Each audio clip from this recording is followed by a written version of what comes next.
My name is Sergio Garcia. I'm Business Development Manager for D&D Maritime, based in Houston, US.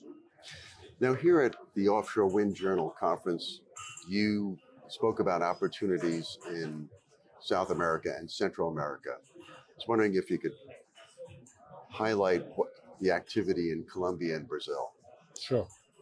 Yeah, as I said, that there are a couple of projects ongoing in different areas in Central America, Caribbean, but still at early stage and the smaller size. The bigger areas and also more advanced areas in terms of the legislation are in Colombia and Brazil.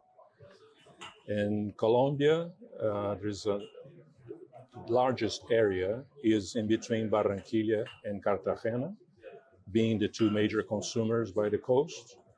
And in Brazil, there are three different areas, northeast, southeast, and south, which are where, of course, the wind is more stable and strong.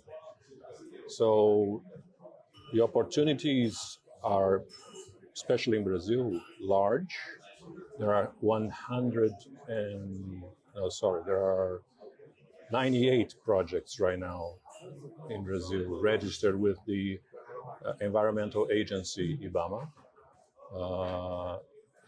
totalizing 232 gigawatts. So we don't know how many of these projects will materialize, but at least they are registered with the environmental license for licensing.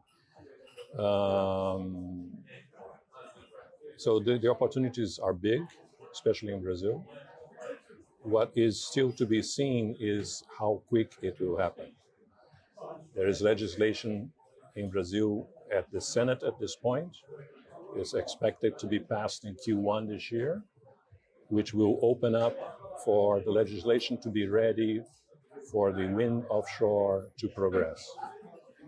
And of course, the challenges are several, like ports and terminals, like vessels, like supply chain.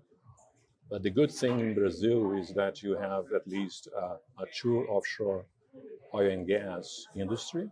You have a mature shipbuilding industry. You have our own, I say our because I'm also Brazilian, right? We have our own steel mills. So we can manufacture lots of components.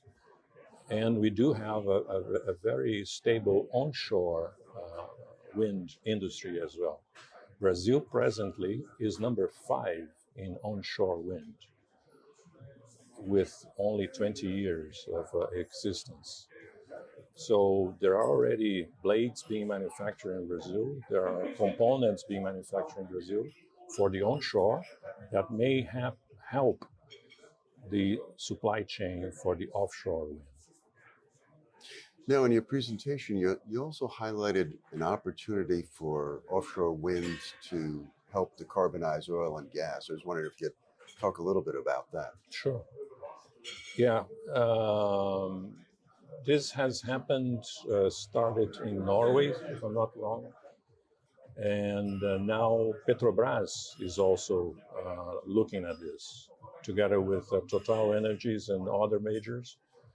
They are assessing the use of the offshore wind to electrify, or partly electrify, their rigs, production rigs, FPSOs and other rigs.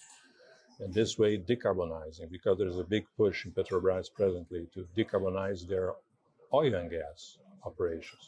So offshore wind, it's a natural component that comes to play because the offshore industry is already there. So it's the fact that we bring the offshore wind together with the rigs and transport the cables for the electrification and decarbonization.